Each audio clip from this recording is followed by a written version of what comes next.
عليكم ورحمة الله وبركاته.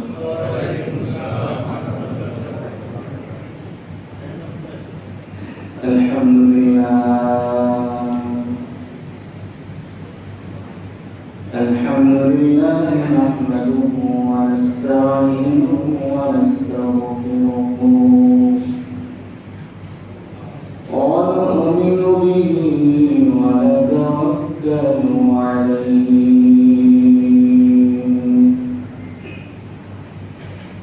ونعوذ بالله من شرور أنفسنا ومن سيئات أعمالنا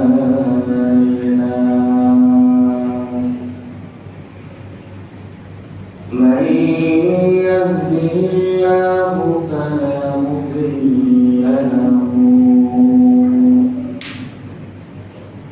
ومن يضلل فلا هادي له ونشهد أن لا إله إلا الله وحده لا شريك له ونشهد أن سيدنا وسندنا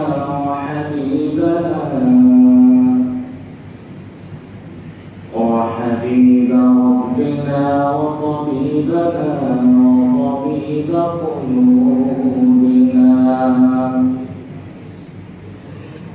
وأولانا ومولانا محمدا عبده ورسوله صلى الله تعالى عليه وعلى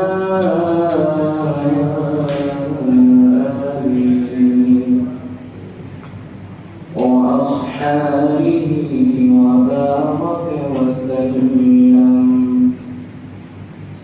وبارك وسلم تسليما كثيرا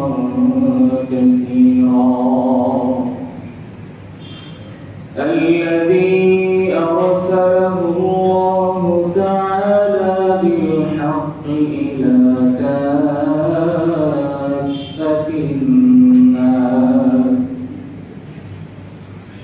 بشيرا ونذيرا وداعيا إلى الله بإذنه وسراجا منيرا أما بعد فقد قال الله تبارك وتعالى في كلامه المجيد وفرقانه الحميد. أعوذ بالله من الشيطان الرجيم.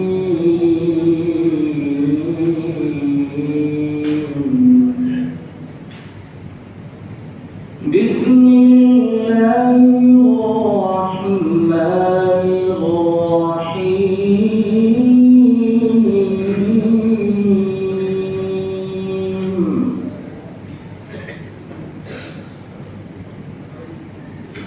وأقيموا الصلاة وآتوا الزكاة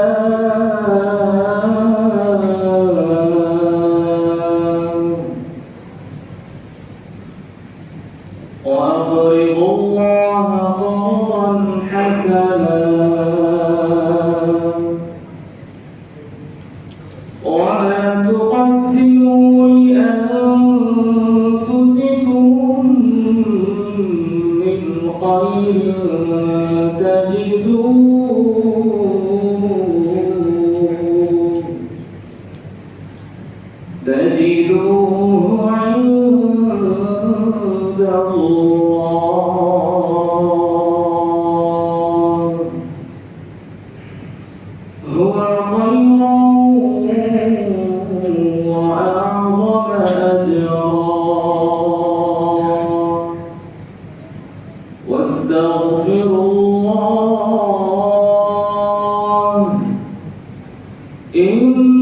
الله غفور رحيم.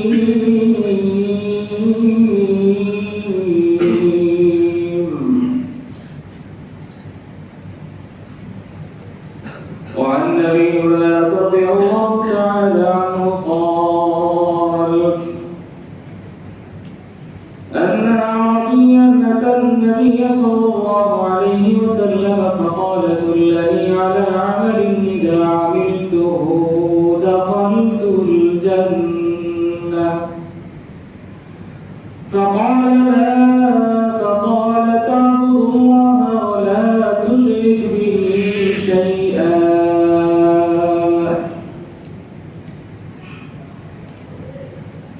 فقال: تعبد الله لا تشرك به شيئا وتقيم الصلاة المكتوبة وتؤدي الزكاة المفروضة وتصوم رمضان. قال: والذي نفسي بيده لا أزيد على هذا. فلما ولى قال النبي صلى الله عليه وسلم: من سره أن ينظر إلى رجل من أهل الجنة فلينظر إلى هذا. أو كما قال النبي عليه الصلاة والسلام. آمنت بالله صدق الله مولانا العظيم وصدق رسوله النبي الأمي الأمين الكريم.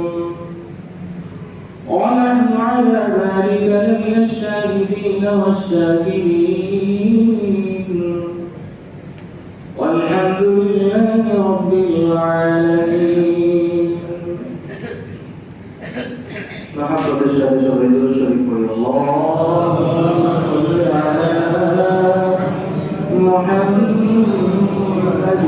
وعلى آل محمد كما صليت على إبراهيم وعلى آل إبراهيم إنك حميد مجيد. اللهم بارك على محمد وعلى آل محمد كما باركت على إبراهيم وعلى آل إبراهيم إنك حميد مجيد. معزز محترم সম্মানিত মুসলিম کرام, আল্লাহ রাব্বুল আলামিন আমাদেরকে পবিত্র রমাদান মুবারকের রোজা রেখে জুমার নামাজ জামাতের সাথে আদায় করার জন্য মসজিদে আসার তৌফিক দান করেছেন। এজন্য সেই মহান রবের শাহী দরবারে মন প্রাণ খুলে সবাই শুকরিয়া আদায় করি আলহামদুলিল্লাহ।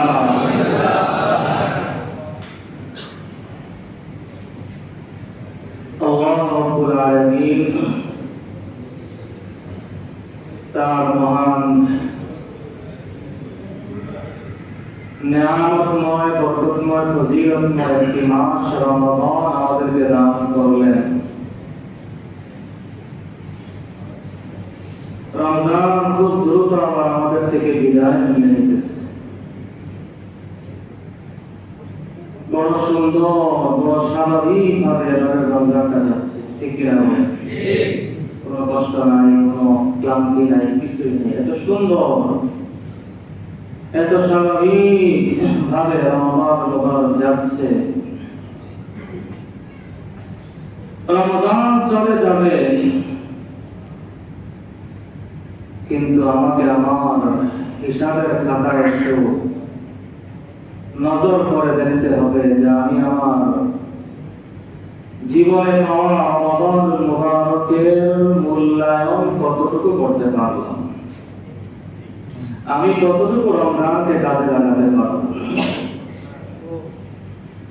রমাদান মুবারকের প্রতিটা আমলের সওয়াবই আল্লাহ রাব্বুল আলামিনের কাছে অনেক। এজন্য রমজান হলো আমলের মাস, স্পেশাল আমলের মাস। নামাজ অন্য মাসে আমি আদায় করবো নফল, তো একটা নফলের বিনিময়ে একটা ফরজের সমান সওয়াব আল্লাহ দিবেন এমন কোনো ওয়াদা নাই, ঠিক কি না? কিন্তু রমাদানুল মুবারকে আমি একটা নফল আদায় করব, নফল একটা নামাজ আদায় করব, তো একটা ফরজের সমান সওয়াব আল্লাহ আমার আমলনামায় দান করবেন। নবী করিম সাল্লাল্লাহু আলাইহি ওয়াসাল্লাম এই ঘোষণা দিয়ে রেখেছেন। পাশাপাশি একটা ফরজ ইবাদত আমি আদায় করব, আল্লাহ রাসূল বলেন একটা ফরজের উসিলায় আল্লাহ তাআলা ওই আমলকারীর আমলনামায় 70 গুণ সওয়াব দান করবেন। রমজানের স্পেশালিটি এটা। অন্য মাসে আমি উমরা আদায় করব, তো একটা উমরার সমান সওয়াব, উমরার সওয়াব উমরা। রমজান যেহেতু স্পেশাল আমলের একটা মাস, নবীজি বলেন আল্লাহ এই ফাজাইলগুলো, এই ফজিলতগুলো আমাদের সামনে যখন আসে, তখন তো রমজান পাওয়ার পরে উম্মত ইবাদতের জন্য পাগল পাগল হয়ে যাওয়া উচিত। উমরাতুন ফি রমাদান তা'দিলু হাজ্জাতান। রমাদানুল মুবারকে একজন আল্লাহর বান্দা যদি উমরা আদায় করে, তো একটা উমরা আদায়ের বিনিময়ে আল্লাহ তাআলা ওই উমরা আদায়কারীর আমলনামায় একটা পরিপূর্ণ হজের সমান সওয়াব দান করবেন। রমাদানুল মুবারক ইবাদতের মৌসুম, ইবাদতের মাস। এই মাসে যত বেশি আমল করা যায় এবং যত বেশি সব ধরনের আমলকে এই মাসে জমা করা যায়, রোজা রাখতেছি, নামাজ পড়তেছি, রোজা আছে, নামাজ আছে, ঈমান আমার অন্তরের মধ্যে আছে, আমি মুমিন, যাদেরকে আল্লাহ তৌফিক দিয়েছে, অনেক আল্লাহর বান্দা আছেন রোজা এমন করে, তাহলে ওই আমল পাওয়া গেল। ইসলামের 5টি ভিত্তি স্তম্ভের প্রতিটাকে সম্ভব হলে এই মাসে একত্রে আদায় করা। হজের মৌসুম তো রমাদান মুবারকের পরে যাদেরকে আল্লাহ তৌফিক দিয়েছেন তারা উমরা করেন, করতেছেন। অনেক আল্লাহর বান্দা আছেন রমজান আসলে চলে যান আল্লাহর ঘরে, উমরা করে আসেন।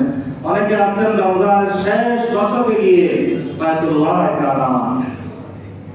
তো চেষ্টা করো এই মাসে যত ধরনের আমল আছে সব আমলকে একত্রিত করে ফেলা, যেন আমার রমজানটা আল্লাহ রাব্বুল আলামিনের দরবারে যখন পেশ করা হবে, তখন আমার মাওলা যেন দেখেন যে আমার এই বান্দার রমজানে রোজার আমল আছে, ফরজ ইবাদতের নামাজের আমল আছে, নফলের আমল আছে, আবার এর আমল নামায় উমরার আমল আছে, আবার এর আমল নামায় যাকাতের আমল আছে। সব ধরনের ইবাদত সম্বলিত একটা রমজান যেন আমরা কাটাতে পারি।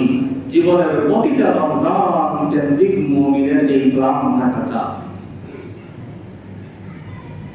রমাদানুল মুবারকের একটা অন্যতম করণীয় ওই দৃষ্টিকোণ থেকে, যেহেতু এই মাসে সওয়াব অনেক, একটা ফরজের ইবাদতের আদায়ের বিনিময়ে সর্বনিম্ন আল্লাহ রাব্বুল আলামিন 70 গুণ সওয়াব দান করেন। তো সেই দৃষ্টিকোণ থেকে এই মাসের আরেকটা করণীয় বরকতময় আমল হলো যাকাত আদায় করা। আল্লাহ রাব্বুল আলামিন আমাদের যাদেরকে যাকাত আদায়ের মতো মতো সম্পদ দান করেছেন, আমাদের জন্য উচিত যাকাত আদায় করা। এবং যাকাত আদায়ের সর্বোত্তম সময় মাস হলো পবিত্র রমজানুল মুবারক মাস। কোরআনে কারীমের একাধিক জায়গায়, সর্বাধিক জায়গায় আল্লাহ তাআলা যেই দুটি বিধানকে একসাথে উল্লেখ করেছেন, সেই দুটি বিধানের এক নাম্বার হলো নামাজের বিধান, দ্বিতীয় হলো যাকাতের বিধান। সূরা মুজাম্মিলের মধ্যে আল্লাহ রাব্বুল আলামিন বড় সুন্দর আমাদেরকে বিধান দিতেছেন। রব্বুল আলামিন বলেন, ওয়াকিমুস সালাতা ওয়া আতুজ যাকাত, তোমরা নামাজ কায়েম করো এবং আমি আল্লাহ রাব্বুল আলামিনের হুকুম অনুযায়ী যাকাত আদায় করো। ওয়া আকরিদুল্লাহ কারদান হাসানা, পরস্পরের অন্যকে সামর্থ্য অনুযায়ী কর্জে হাসানা দান করো। এমন ঋণ যে ঋণের সাথে কোনো সুদের সম্পর্ক নাই, কোনো লাভের সম্পর্ক নাই, এমন ঋণ তোমরা একে অন্যকে দাও। وما تقدموا لأنفسكم من خير تجدوه عند الله। রব্বুল আলামিন বলেন, তোমরা তোমাদের নিজেদের জন্য যা পাঠাবা, ময়দানে মাহশরে আল্লাহ রব্বুল আলামিনের সামনে যখন তোমরা দাঁড়াবে, তোমাদের আমলনামায় সমস্ত আমলকে তোমরা লিপিবদ্ধ দেখতে পাবে। সব তোমাদের আমলনামায় থাকবে। হুয়া খায়রুন ওয়া আ'যাম আজরান ওয়াস্তাগফিরুল্লাহ, সাথে সাথে বেশি বেশি আল্লাহ রাব্বুল আলামিনের কাছে ইস্তিগফার করো, ক্ষমা চাও।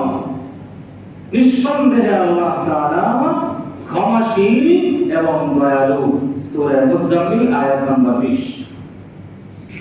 আল্লাহ রাব্বুল আলামিন যাকাতের বিধান দিচ্ছেন।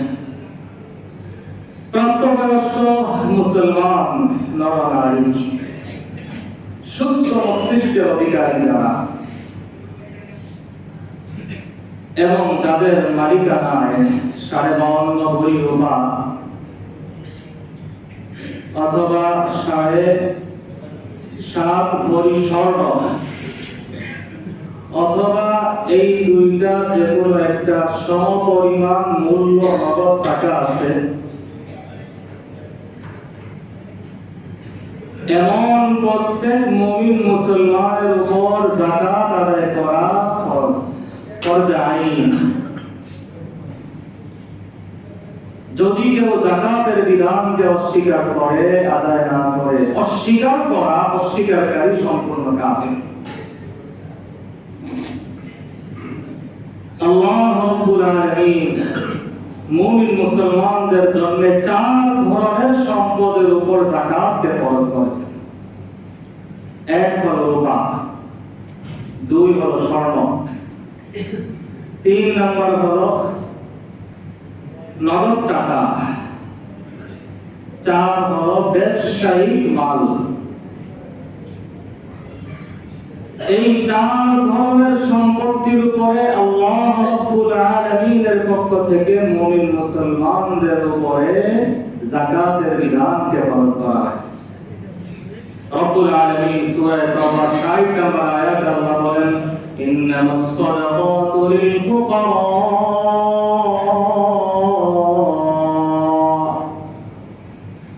ওয়াল মাসাকিন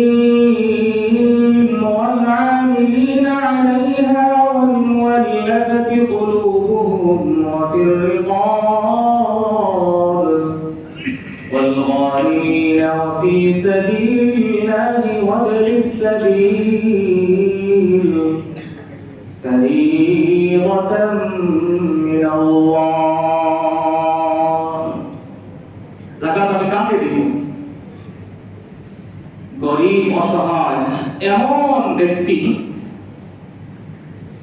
যার উপর যাকাত ফরজ না। যাকাত ফরজ হয় এমন নেশাবের মালিক যে না, যার কিছুই নাই অথবা এমন পরিমাণ সম্পদ আছে আছে যেই পরিমাণ সম্পদের উপর যাকাত ফরজ হয় না।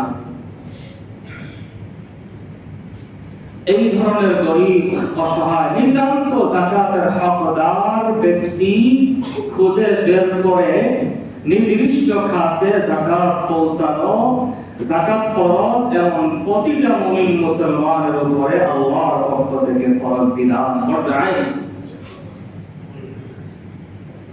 এবং এর ব্যাপারে কোনো ধরনের কোনো বাস্তবিক সুযোগ নাই।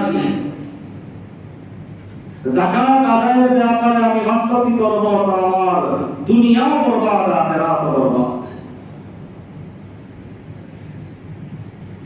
অনেক মুমিন মুসলমান আল্লাহর বান্দা আছেন এমন সমস্ত মোটামুটি আলহামদুলিল্লাহ অন্যান্য ইবাদতের ব্যাপারে ঠিক, কিন্তু অর্থনৈতিক ইবাদতের বেলায় বড় গাফেল, বড় উদাসীন। ঠিক আছে, অর্থনৈতিক আর্থিক ইবাদতগুলোর ব্যাপারে আমরা অনেক গাফেল। খুব সচেতন হতে হবে আমাদেরকে। শারীরিক ইবাদতের পাশাপাশি অর্থনৈতিক আর্থিক ইবাদতের ক্ষেত্রেও শরীয়ত আমাদেরকে তিন ধরনের ইবাদত দিয়েছে।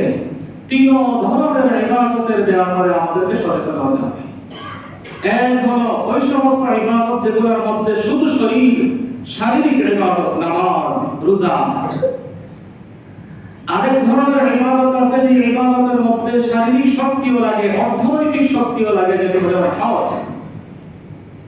শারীরিক সুস্থতাও লাগবে, আমার আর্থিক স্বাবলম্বিতাও লাগবে। হজের মধ্যে শারীরিক ইবাদত আছে, আর্থিক ইবাদত আছে। তিন নাম্বার ইবাদত হলো যাকাত, আর্থিক ইবাদত। তিন ধরনের ইবাদতের ব্যাপারে আমাদেরকে সচেতন হওয়া লাগবে। আল্লাহ রাব্বুল আলামিন আমাকে সম্পদ দিয়েছেন। সম্পদ শুধু আমি যা পেলাম, যা আমার কাছে, শুধু সম্পদ আমি ভোগ করব, এই আদর্শ একজন মুমিনের মুসলমানের হতে পারে না। আমার আল্লাহ আমাকে যে সম্পদ দিয়েছেন, প্রথমেই আমাকে খেয়াল রাখতে হবে আমার কাছে 100 টাকা আছে, তো এই 100 টাকার মধ্যে শতকরা 2.5 টাকা আমার না, বরং ওই 2.5 টাকার হকদার হলো গরিব অসহায় একজন সাধারণ মুসলমান। রব বলেন যে বান্দা, তুমি তোমার শতকরা 2.5 টাকা দিয়ে দাও, বাকি টাকা তুমি তোমার জন্য খরচ করো।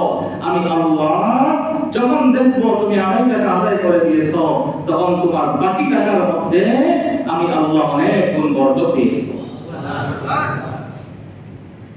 ওই 2.5 টাকা তুমি যাকে দান করবা, তার দুআর বরকতে আমি আল্লাহ তোমার সম্পদ এমন ভাবে বাড়াইয়া দিব, এমন ভাবে বাড়াইয়া দিব যা তুমি কল্পনা করতে পারবা না। وفي أموالهم حق للسائل والمحروم। রব্বুল আলামিন আপনাকে যে সম্পদ দান করেছেন, ওই সম্পদের মধ্যে একজন যাচনাকারী, একজন ভিখারী, একজন সম্পদ থেকে বঞ্চিত বান্দার হক আল্লাহ আমাকে সম্পদ দান করার পাশাপাশি তার হকটা আল্লাহ ওই সম্পদের মধ্যে দিয়ে দিয়েছেন। রব্বুল আলামিন বলেন, বান্দা তোমার এত টেনশনের কারণ কি? তোমার টেনশনের কারণ নাই, তুমি তোমার 2.5% সম্পদ দিয়ে দাও, দান করে দাও। আমি আল্লাহ তোমার জন্য তোমার সম্পদে শতকরা 2.5% যাকাত হিসেবে খরচ করে দিলাম। তোমার টেনশন হতে পারে মনে মনে, আল্লাহ দিলে তো কমলে আমার কেমনে চলবে? রব্বুল আলামিন বলেন, বান্দা তোমার সেই পেরেশানির কারণ নাই। ওয়া ফিস সামাই রিজকুকুম ওয়া মা তুআদুন।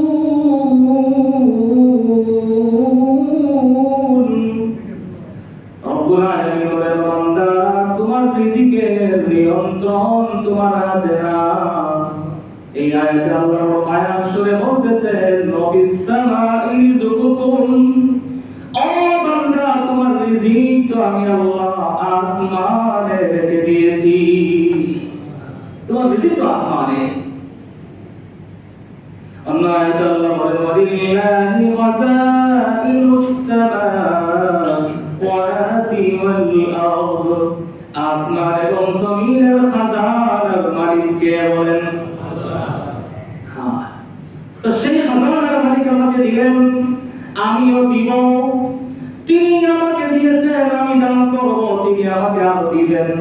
তিনি দিলেন, আমি দান করলাম না, তার দেওয়ার রাস্তা তিনি বন্ধ করে দিবেন।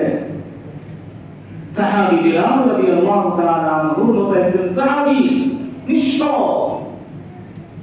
ওই সাহাবীকে আল্লাহর হাবিব বলতেছেন, বিলাল আনফিক, আল্লাহর রাস্তায় তুমি দান করো, তোমার দানের রাস্তাকে, তোমার দানের হাতকে তুমি বন্ধ করিও না রে বিলাল। তুমি যদি তোমার দানের হাত আল্লাহ রাব্বুল আলামিনের রাস্তায় দান করতে গিয়ে বন্ধ করে দাও, তোমাকে দেওয়ার কুদরতি দানের হাত আল্লাহ রাব্বুল আলামিন বন্ধ করে দিবে।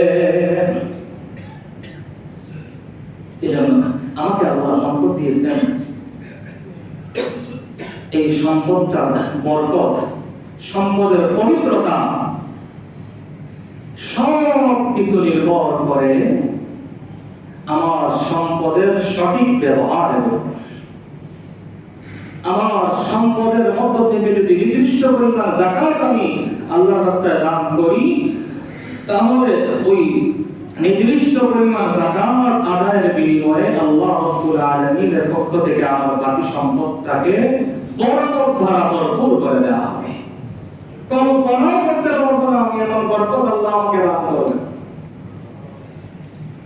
সূরা তাওবার 103 নম্বর আয়াতের মধ্যে আল্লাহ রাব্বুল আলামিন তার হাবিব মুহাম্মদুর রাসূলুল্লাহ সাল্লাল্লাহু আলাইহি ওয়াসাল্লামকে সম্বোধন করে বলতেছেন, খুদ মিন আমওয়ালিহিম সাদাকা, হে রাসূল আপনি আপনার উম্মতের সম্পদ থেকে আল্লাহ রাব্বুল আলামিনের রাস্তায় দান করার মতো সঠিক যাকাত তাদের থেকে আপনি গ্রহণ করেন। তাদের থেকে নির্দিষ্ট পরিমাণ যাকাত আপনি নেন। কি হবে নিয়ে? রব্বুল আলামিন বলেন, তুতাহিরুহুম, আমার একজন বান্দা যখন আমি আল্লাহ রব্বুল আলামিন তাকে যে নিয়ামত দিলাম, সম্পদ দিলাম, ওই সম্পদ থেকে নির্দিষ্ট যাকাত যখন সে যাকাতের হকদারের হাতে দান করবে, তুতাহিরুহুম, যাকাত দান করার মাধ্যমে, যাকাত দেওয়ার মাধ্যমে ওই বান্দাকে আমি আল্লাহ সব ধরনের গুনাহের নাপাকি থেকে আমার কুদরতিভাবে আমি আল্লাহ তাকে পবিত্র বানায়া দিব। তুতাহিরুহুম মিনাজ যুনুব, রব্বুল আলামিন বলেন যাকাতের মাধ্যমে আমার বান্দাকে আমি আল্লাহ সব ধরনের গুনাহ থেকে পবিত্র বানায়া দিব, এটা আমার ওয়াদা। ওয়া তুযাক্কিহিম বিহা, যাকাত আমার বান্দা যখন আদায় করবে আমি আল্লাহ রাব্বুল আলামিন আমার যাকাত আদায়কারী বান্দাদের অন্তরকে পবিত্র বানায়া দিব। শুদ্ধি তাদের অর্জন হবে, তাদের আত্মাকে আমি আল্লাহ শুদ্ধ করে দিব, তাদের আত্মাকে পরিশুদ্ধ করে দিব। আমল নামাও পরিষ্কার, আত্মাও পরিষ্কার। আর কি লাগে বলেন? আমল নামা গুনাহ থেকে সাফ, আত্মাও সাফ। আমল নামাও পরিষ্কার, আত্মাও পরিষ্কার। আর কি করবেন? আল্লাহ রাব্বুল আলামিন নিজে বলতেছেন সূরা তাওবা 103 নম্বর আয়াতে, যাকাত আদায়ের মাধ্যমে গুনাহ থেকে আমি আল্লাহ পবিত্র বানায় দেই এবং অন্তরকে, সমস্ত অন্তরের খারাপি থেকে আমি আল্লাহ পবিত্র বানায় দেই। দিল সাফ, আত্মা পরিশুদ্ধ, তাকওয়া অর্জন হবে, মুত্তাকি হব। একজন বান্দা, একজন মানুষের যখন আত্মা পরিষ্কার, তখন তার দ্বারা গুনাহ সংগঠিত হবে না। আজকে আমাদের সমাজের রন্ধ্রে রন্ধ্রে বড় থেকে বড়, মারাত্মক থেকে মারাত্মক ধরনের গুনাহ, ভয়াবহ গুনাহের নমুনা দিন দিন প্রকাশ পাচ্ছে। ঠিক আছে, কথা বলেন সবাই, ঠিক না? ভয়াবহ গুনাহের নমুনা প্রকাশ পাইতেছে। এগুলো সব কিছুর মূল কারণ হলো আজকে আল্লাহর সৃষ্টি, সর্বশ্রেষ্ঠ সৃষ্টি মানব জাতির অন্তর নাপাক হয়েছে। ঠিক না বেটি? এই অন্তরকে পাক বানানোর জন্য আল্লাহ আমাদেরকে যে আমল দিচ্ছেন, যাকাতের আমল। সূরা তাওবা 103 নম্বর আয়াতটা বলে আমরা তাফসীরটা পড়ব। যাকাত মুমিন মুসলমানের জীবনে এমন আমল যার দ্বারা বান্দার আমল পরিষ্কার হয়, আত্মা পরিষ্কার হয়। প্রতিটা মুসলমান হিসাবে, মুমিন হিসাবে আমাদেরকে সিরিয়াসলি যাকাতের হিসাব বের করতে হবে। যাকাতের হিসাবের ক্ষেত্রে কোন ধরনের কোনো কারচুপি, কোন ধরনের কোনো লুকোচুরি করা যাবে না, কারণ এই হিসাবটা হলো আমার মাওলার সাথে আমার। পৃথিবীর সব ক্ষেত্রে হিসাব দিয়ে কারচুপির মাধ্যমে, বিভিন্ন মাধ্যমে পার পেয়ে যাওয়া সম্ভব, কিন্তু মাওলার সাথে হিসাব দেওয়ার ক্ষেত্রে কি বলেন, কারচুপি করে পার পাওয়া যাবে না। যেরকম সন্দেহ পার পাওয়া যাবে বলেন না। এজন্য ভাই হিসাব করে আমার স্থাবর সম্পত্তির পরিপূর্ণ হিসাবের মাধ্যমে আমাকে যাকাতের হিসাবটা বের করে উত্তম হলো রমজানই আদায় করে দেয়া। রমজান থেকে রমজান বৎসর হিসাব করে রমজানই যাকাত আদায় করে দেয়া। যাকাতের ব্যাপারে ছোট্ট একটা নোট, খুব গুরুত্বপূর্ণ বিষয়, আমরা সবাই খুব খেয়াল রাখবো। সেটা হলো, অনেকে আমরা মনে করি যে আমার কাছে তো খুব ভালো করে খেয়াল করে, খুব ভালো করে অন্য কষ্ট না হই, আমরা খুব ভালো করে খেয়াল করি। অনেকে মনে করি যে আমার কাছে তো টাকা আছে কিন্তু স্বর্ণরূপা নাই। আবার অনেকে মনে করি যে আমার কাছে তো 2-1 ভরি স্বর্ণ আছে, 7.5 ভরি তো নাই। সবাই খেয়াল করেছে কিনা বলেন? খুব ভালো করে বুঝি। আল্লাহর দরবার থেকে আমাকেও পার পাওয়া লাগবে, আপনাদেরকে, আমাদের সবাইকে পার পেতে হবে। এজন্য খুব ভালো করে বুঝে অন্য অনুষ্ঠান না হয় আমাকে। অনেকে মনে করি আমার কাছে হয়তো আমার ব্যবহারে, আমার স্ত্রীর কাছে হয়তো 2 ভরি স্বর্ণ আছে, আমার তো নাই, সুতরাং হিসাবটা হলো 7.5 ভরি হলে যাকাত পাওয়া যায় না। অথবা আমার কাছে ক্যাশ কিছু টাকা আছে, স্বর্ণ অল্প আছে, সুতরাং হিসাব করলে তো 52 ভরি রূপা হচ্ছে না, 7.5 ভরি স্বর্ণ হচ্ছে না, সুতরাং আমার উপর যাকাত নেই। এই একটা ভুল ধারণা অনেকের মধ্যেই কাজ করে। এই ক্ষেত্রে ক্লিয়ার মাসআলাটা আমরা খেয়াল করব। দাম জানা এটা আমাদের জন্য সহজ, আমরা দাম জেনে নিতে পারবো। স্বর্ণ রূপা যারা ব্যবসা করেন তাদের কাছ থেকে বর্তমানে স্বর্ণের কোন ক্যারেটের কি পরিমাণ দাম পার ভরি, রূপার কোন ক্যারেটের কি পরিমাণ দাম পার ভরি, ওই দাম বাজার মূল্য অনুযায়ী আমার কাছে হয়তো 52 ভরি রূপাও নাই, 7.5 ভরি স্বর্ণও নাই, কিন্তু বর্তমান বাজার মূল্য অনুযায়ী 52 ভরি রূপা সমপরিমাণ টাকা আমার কাছে আছে। তাহলে আমার কথাটা খরচ শতকরা 8%। এটা সহজ বিষয়। দ্বিতীয় আরেকটা বিষয়, আমার কাছে 52 ভরি রূপাও নাই, 7.5 ভরি স্বর্ণও নাই, কিন্তু আমার ঘরে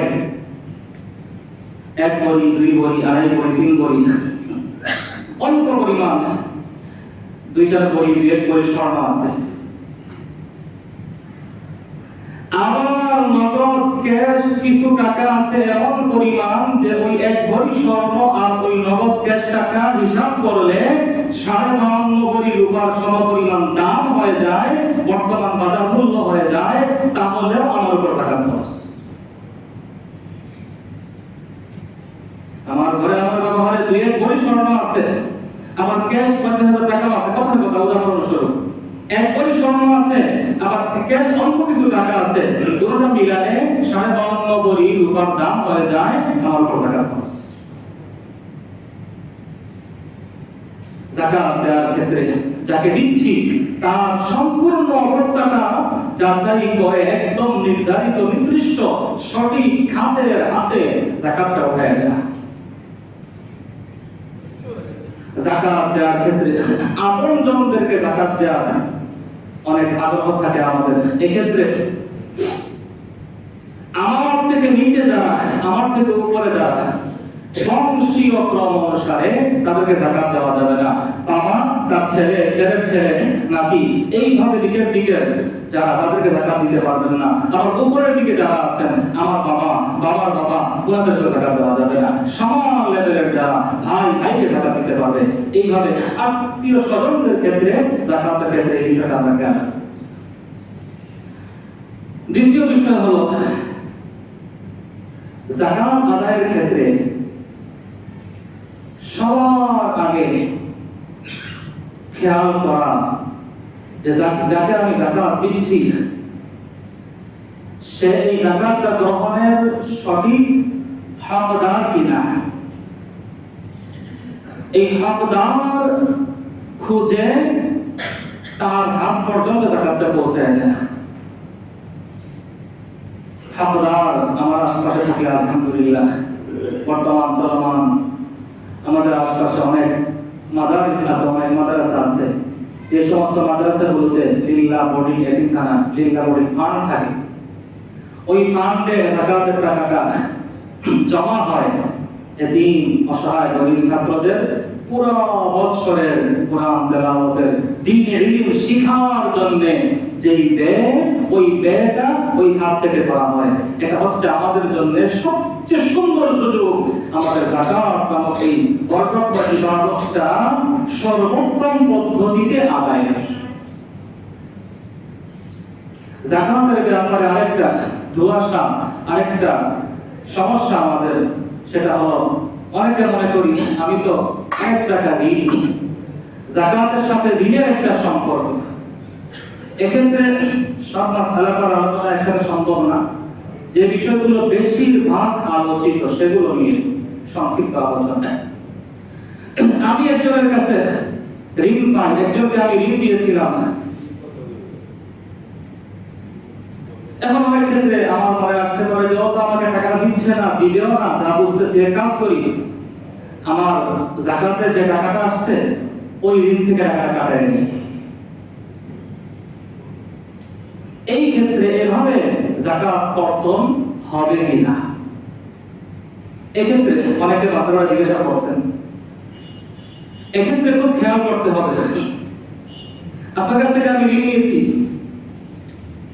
এখন আপনি যাকাত দেওয়ার পূর্বে ভাবলেন যে উনি তো আমার কাছ থেকে 20,000 টাকা ঋণ নিচ্ছে, টাকাটা দিচ্ছে না, দিবেও না, যা বুঝতেছি। আমার এই বছর যাকাত আসছে 20,000 টাকা, যাক ওই যে ঋণটা উনি নিচ্ছে দিবে না, ওইটা আমি কাটাই দিলাম যাকাত থেকে, হবে না। এক্ষেত্রে হওয়ার সিস্টেম হলো যেটা, সেটা হলো আমি নিজে আমার কাছ থেকে 20,000 টাকা যাকে ঋণ দিয়েছিলাম তার হাতে দিতে হবে।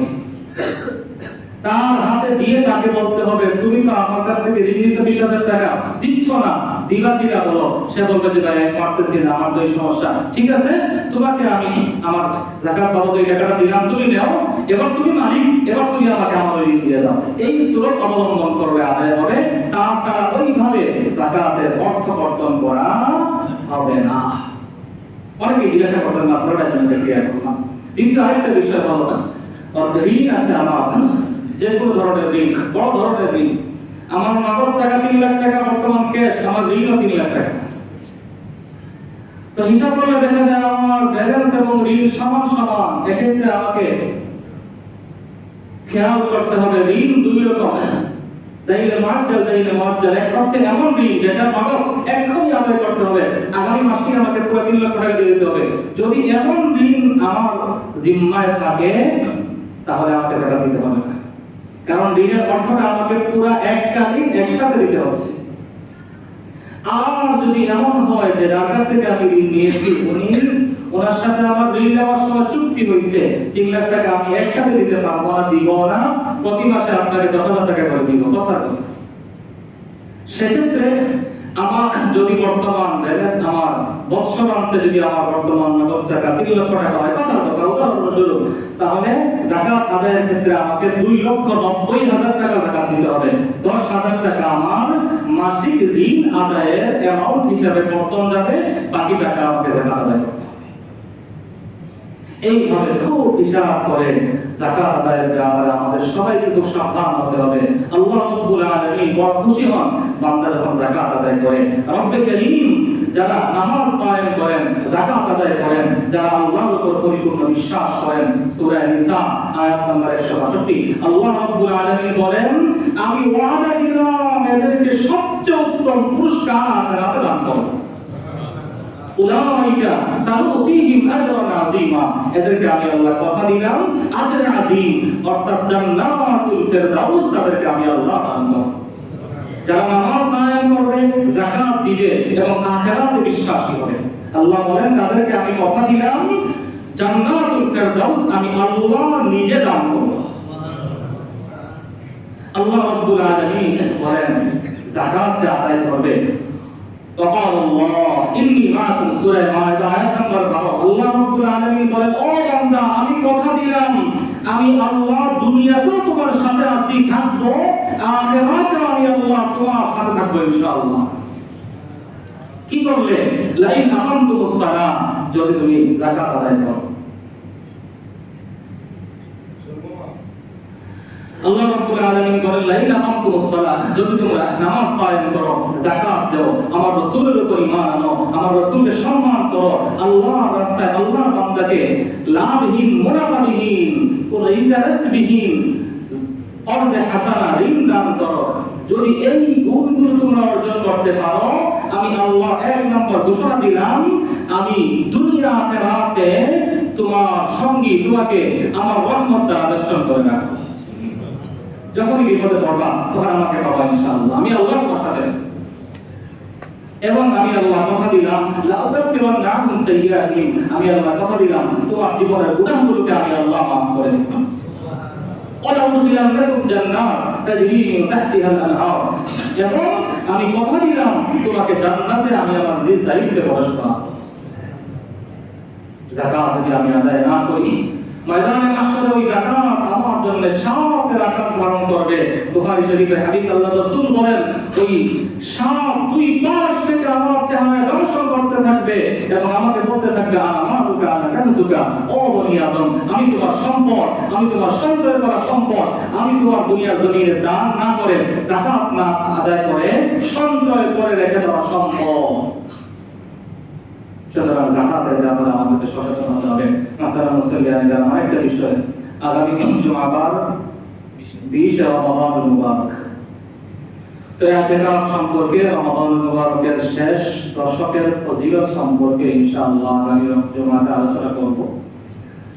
তো যেহেতু আগামী জুমাবার আসরের পরেই সূর্যাস্তের পূর্বেই রমজানের শেষ দশকের একটা বরকতময় আমল শুরু হবে, সেটা হলো ইতিকাফের আমল। সেটা হলো কিসের আমল বলেন সবাই? আমরা জানা আছে কিনা সবার বলেন? তো আলহামদুলিল্লাহ ইতিকাফ বড় দামি আমল। রমজানের শেষ দশকে আল্লাহর ঘরে এসে আল্লাহর সাথে একটু অনশন করা যায়, আল্লাহ তোমার ঘরে আসছি, যা দিবা দাও, না দিলে যাবো না। রব্বে কারীমের সাথে এই ভালোবাসার সুসম্পর্ক তৈরি করার শেষ সুযোগ হিসাবে রমজানের শেষ দশক আমাদের সামনে আসতেছে, ইতিকাফের দশক আমাদের সামনে আসতেছে। আগামী জুমাবার আসরের পর থেকেই অর্থাৎ ইফতারের আগেই আমাকে চলে আসতে হবে মসজিদে। এজন্য যারা আমরা রমজান মুবারকের শেষ দশকে ইতিকাফ করতে প্রস্তুত আছি, আলহামদুলিল্লাহ আমরা এর পূর্বেই আমাদের প্রস্তুতি সেরে ফেলবো। যারা এখনো প্রস্তুতি নেই দুর্বল অবস্থায় আছি, যত বেশি পারি একটু রমজানের শেষ দশকে ইতিকাফ আদায় করার চেষ্টা করি। সুযোগ থাকলে যত বেশি পারা যায় বসি, যত বেশি আমরা পারি বসি, একটু কোরবানি করি, রমজানের শেষ দশকে ইতিকাফে শরীক হই। জানি না এই রমজানই আমার জীবনের শেষ রমজান কিনা। যদি এই রমজান শেষ রমজান হয়ে যায়, তাহলে এই রমজানের শেষ দশকে ইতিকাফের মাধ্যমে আমার বাবার কাছে মাগফিরাত নিয়ে যাই, নাজাত নিয়ে যাই, যেন আগামী রমজান আসার পূর্বে আমার যেই সফর, যেই জিন্দগির সফর শুরু হচ্ছে, ওই সফরটা যেন আমার জন্য সুখময় হয়, জান্নাতের সফর হয়। এজন্য আমরা যারা নিয়ত করেছে আলহামদুলিল্লাহ বেশি বেশি আমরা নিয়ত করি। এবার নিয়ত করার দরকার আছে কিনা বলেন? ইতিকাফের এই বরকতময় সুযোগ বৎসরে একবার আসে, রমজানের শেষ দশকের এই বরকতময় ইতিকাফ। এমনি ইতিকাফ তো সবসময় করা যায়, কিন্তু রমজানের শেষ দশকের এই যে দামি ইতিকাফ, এই সুযোগটা আবার আগামী রমজান ছাড়া আমরা পাবো না। এজন্য যারা নিয়োগ করছি আলহামদুলিল্লাহ, যারা করি নাই তাদের কাছে অনুরোধ আমরা যত বেশি পারি রমজানের ইতিকাফে শরীক হই, মসজিদে আমরা ইতিকাফ করতে আসি। আল্লাহ তাআলা আমাদেরকে তৌফিক দান করুন। সবাই বলি আমিন। ওয়া আখিরু দাওয়ানা আলহামদুলিল্লাহি রাব্বিল আলামিন।